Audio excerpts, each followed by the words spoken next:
بسم اللہ الرحمن الرحیم۔ محاوروں کی بات چل نکلی ہے تو ایک اور محاورہ اور اس سے منسوب کہانی بھی سن لیجیے۔ یہ محاورہ آپ نے بھی سنا ہوگا کہ اپنوں نے مروا دیا۔ اس کی کہانی بھی خوب ہے۔ ایک حکیم صاحب کی دوائیوں میں اثر نہ ہونے کی وجہ سے آمدنی اتنی قلیل ہو گئی کہ حکیم صاحب نے دل برداشتہ ہو کر ملک عدم ہونے کا فیصلہ کر لیا اور خودکشی کے لیے دریا پر پہنچے۔ ابھی دریا میں چھلانگ لگانے ہی والے تھے کہ ملک الموت نے روک دیا اور اپنا تعارف کراتے ہوئے مشدہ سنایا کہ ابھی آپ کا وقت نہیں آیا، آپ جا کر اثر نو حکمت جمائیں، میں اللہ کے حکم سے آپ کی مدد کروں گا۔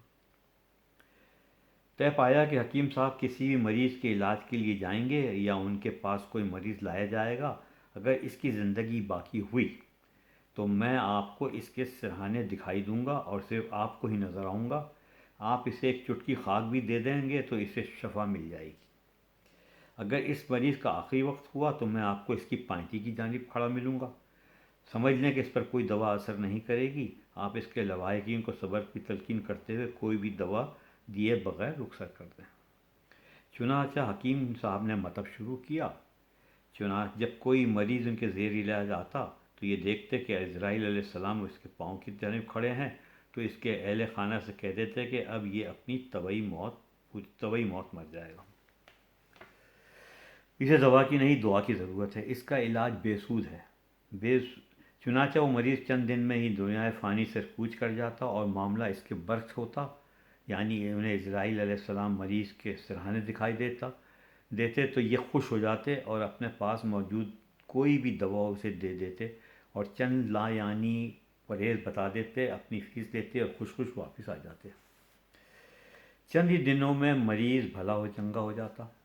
مشہور تو وہ پہلے ہی تھے، اس طرح وہ اور مقبول ہو گئے اور قرب و جوار میں جلد ہی ان کی دھاک بیٹھ گئی کہ حکیم صاحب کے ہاتھ میں اللہ نے وہ شفا دی ہے کہ جسے دوا دے دیں وہ صحت یاب اور جس کے بارے میں پیش گوئی کر دیں وہ اللہ کو پیارا ہو جاتا ہے۔ غرض مطلب چل نکلا اور حکیم صاحب کے وارے نیارے ہو گئے، حتیٰ کہ خود بیمار پڑ گئے۔ آنکھ کھلی تو دیکھا ملک الموت سامنے ان کی پائنٹی کی جانب کھڑا مسکرا رہا ہے۔ سمجھ گئے کہ وقت آ گیا۔ گھبرا کر اٹھے اور بستر پر گھوم کر سر ملک الموت کی جانب کر لیا، مگر اس نے بھی دیر نہیں لگائی اور فوراً پیروں کی جانب پہنچ گیا۔ حکیم صاحب نے پھر جس لگا کر رخ بدلا، مگر موت سے کون جیت سکتا ہے؟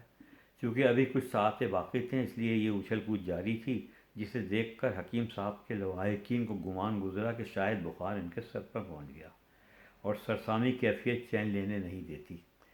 انہوں نے حکیم صاحب کو جکڑ لیا، لیکن کمزور اور نحیف حکیم صاحب میں بلا کی طاقت آ گئی، ان سب سے خود کو آزاد کر کے عزرائیل علیہ السلام کے مخالف ہو گئے۔ اہل خانہ نے حکیم صاحب کو پکڑ کر چارپائی سے باندھ دیا۔ وہ لاکھ چلاتے رہے کہ ظالموں کیا کرتے ہو، مگر کون سنتا ہے فغان درویش۔ اسی اسلام میں وقت پورا ہو گیا اور ملک الموت نے روح قبض کر لی۔ اس بیچارگی میں جو آخری جملہ حکیم صاحب کے منہ سے نکلا وہ یہی تھا کہ اپنوں نے مروا دیا۔ سچ ہے، موت کا وقت اللہ تعالیٰ کے تابع ہے اور اس کا حکم نہ ہو تو کوئی خودکشی بھی نہیں کر سکتا، اور جب وقت پورا ہو جائے تو موت ٹل نہیں سکتی۔